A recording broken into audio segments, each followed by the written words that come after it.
Hi there, I'm Avika and I scored 99 out of 100 in Hindi in my class in CBSE board exams. And in this video मैं आपको बताऊंगी कि कैसे आप भी हिंदी में बहुत अच्छे मार्क्स ला सकते हो. मैं एक वैसी बच्ची थी who did a lot of mistakes in मात्रा में हो जाती थी मेरी मिस्टेक एंड मेरी हिंदी बिल्कुल अच्छी नहीं थी. To be honest it was my weakest subject. Even I was more scared of Hindi than maths.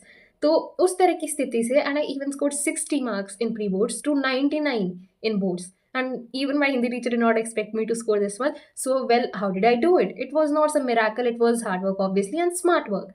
आप भी ऐसा कर सकते हो. By the end of this video आपको समझ आ जाएगा कि कौन कौन सी टिप्स है जो आपको यूज़ करनी चाहिए. First of all I had Kritika and Kshitij, तो उसके हिसाब से बता रही हूँ. But the general tips you can also apply for your boards. ठीक है, if you have Hindi B और हिंदी ए, जो भी आपका कोर्स है, I am really sorry, I just got confused right now. अगर आपकी दूसरी बुक्स है, आप वो जनरल टिप्स अप्लाई कर सकते हो. Let's begin. देखो, फर्स्ट ऑफ ऑल एक चैप्टर को स्टार्ट करना. देखो, हिंदी के लिए I would say you can dedicate a week, but a week would be too much. 5 days is enough. 5 or 4 days is enough for Hindi. अगर आप अभी रिविजन स्टार्ट करने वाले हो, अब जस्ट लेट्स जस्ट सपोज अभी 5 दिन ले रहे हैं हम. ठीक है, 5 दिन इज मोर देन इनफ अगर आप अभी स्टार्ट कर रहे हो तो भी. First day start with the chapters of Kshitij. देखो, क्षितिज के चैप्टर्स को आपको फर्स्ट ऑफ ऑल क्या करना है, एक एनसीईआरटी की रीडिंग लगाओ. Then search on YouTube for animated videos या फिर कोई भी मैग्नेट प्रिंस जैसा टीचर जो समझा रहा हो वहाँ पे. Understand the chapter well. ना whenever reading the NCERT do not forget to कि आप जो भी हार्ड वर्ड्स है ना उनको अंडरलाइन कर लो और मार्क करो, उनका मीनिंग उनके साइड में लिख दो ताकि आप जब वापस रीड करो या फिर आपको अपने माइंड में याद रहे. नाउ अभी आपके पास इतना टाइम नहीं है. I am trying to speak over in India, I am really sorry. अभी आपके पास इतना टाइम नहीं है कि आप एक एक मीनिंग को एक एक कॉपी में लिखते जाओगे. अभी आपका फोकस होना चाहिए मोर ऑन कि आपको समझ कितना है. उसके बाद में once you understand the chapter, start solving the NCERT questions. आपको ट्राई करना है कि आप खुद से वो क्वेश्चन सॉल्व करो, जितना आंसर बन रहा है frame it for once and then go and search for on Google about the question answer of that site. And success CDS करके एक साइट है, success CDS. Go on that side और उसमें आप आंसर्स देखो, एक्सप्लेनेशन देखो, उसमें बहुत डेप्थ में एक्सप्लेन करा हुआ है सब कुछ. After understanding them go for the refresher. I would suggest you go for Educart Oswaal. मेरे पास दोनों थी, मैंने ओसवाल ज़्यादा यूज़ करी थी हिंदी के लिए. आप कोई सी भी ले सकते हो. The main idea of using refresher is कि आप उससे समझो अपने आंसर को कैसे लिखते हैं, कौन कौन से कीवर्ड्स यूज़ करते हैं, कैसे आंसर प्रेजेंट करते हैं. ये सारी इंपॉर्टेंट चीज़ें होती है जो आपको याद रखनी चाहिए when ever solving question in Hindi. ठीक है, रिफ्रेशर में क्वेश्चन रीड करो, उसके बाद में देखो उसका आंसर कैसे फ्रेम करा हुआ है, स्टार्टिंग कैसे होती है. Whenever you start a question, पहले चैप्टर को या क्वेश्चन को रेफरेंस दी जाती है, उसके बाद में you start explaining and at the end you also conclude the answer. Like अतः इसका ये कारण था, जो भी था इन वन लाइन आप उसको कंक्लूड कर देते हो. मतलब लास्ट में पूरे आंसर का ओवरऑल कंक्लूजन देते हो.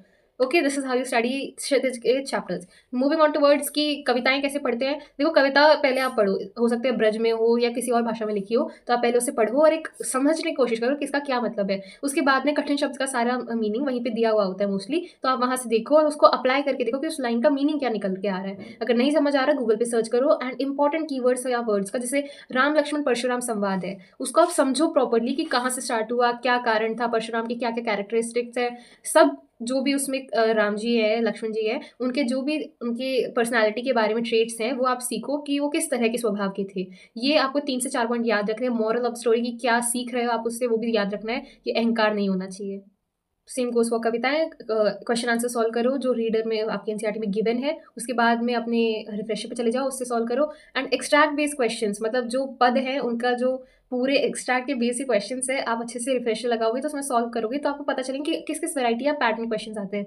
Dough not forget to solve the sample question paper 2025 और 2024 का, दोनों सॉल्व करके जाना. और अभी जो आपका आया था वो भी आपको सॉल्व करना है. And previous year question papers आप मैं रिकमेंड करूँगी 2023 से सॉल्व करो. उसके पहले के ज़्यादा काम के नहीं है, उसके बाद ही कॉम्पिटेंसी के क्वेश्चन आने लगे हैं. 2025 के सारे पेपर बहुत ज़्यादा इंपॉर्टेंट है, बहुत ज़रूरी है, आपको करके जाना है.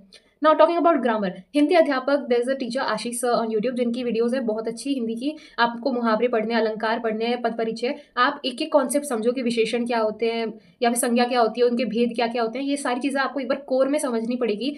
एक दिन लगता है आपको ग्रामर करने में, एक दिन डेडिकेट करो, आपकी ग्रामर बहुत अच्छी हो जाएगी, आप उसकी टेंशन मत लो. एंड पैटर्न चेंज है कि अपने एमसीक्यूज नहीं होंगे, so try to attempt all the questions. जैसे 5 में से 4 करने हैं, डू द 5. मैंने यही करा था, but do it when you are confuse. जैसे पद परिचय में आई वॉज कंफ्यूज, मैंने 5 की 5 कर दिए and I score 99 out of 100 इन हिंदी, क्योंकि मेरा 1 मार्क्स डेफिनेटली मात्रा में गया है.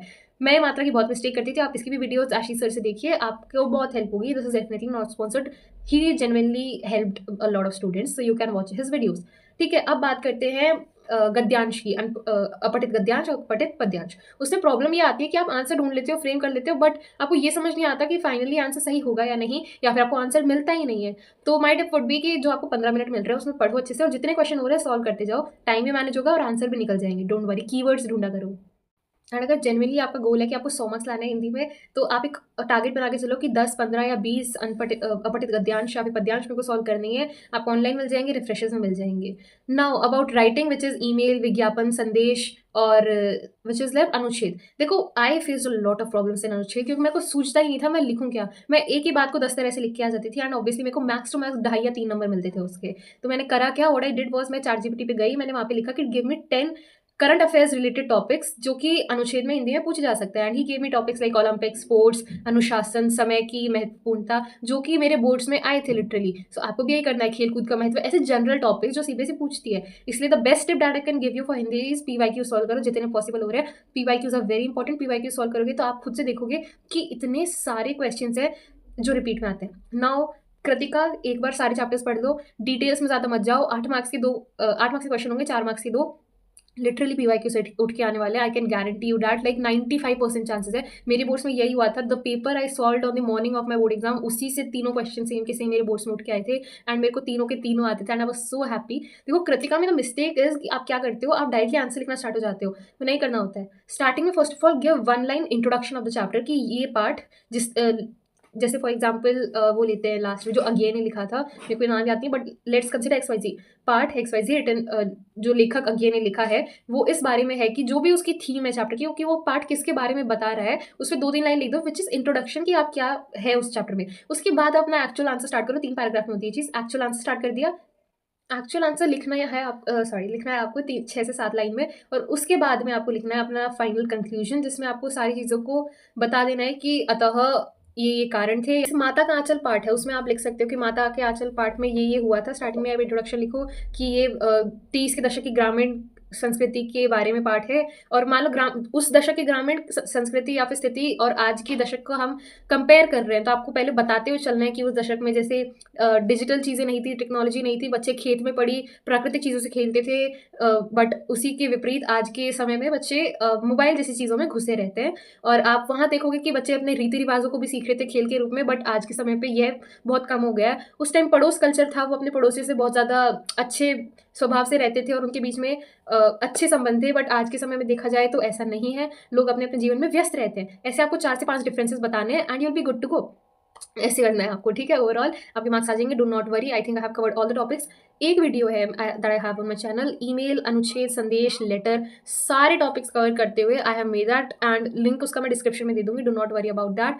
उसमें मैंने परफेक्टली एक एक चीज़ एक्सप्लेन करी है आपको कि क्या क्या डिटेल्स होनी चाहिए, क्या क्या इंपॉर्टेंट मैटर होता है और क्या क्या आपको फोकस करना चाहिए। So I guess that was it for this video. Thank you so much for watching. I hope आपके बोर्ड्स बहुत अच्छे जाएं। Do not forget to subscribe and share to the channel. Bye bye.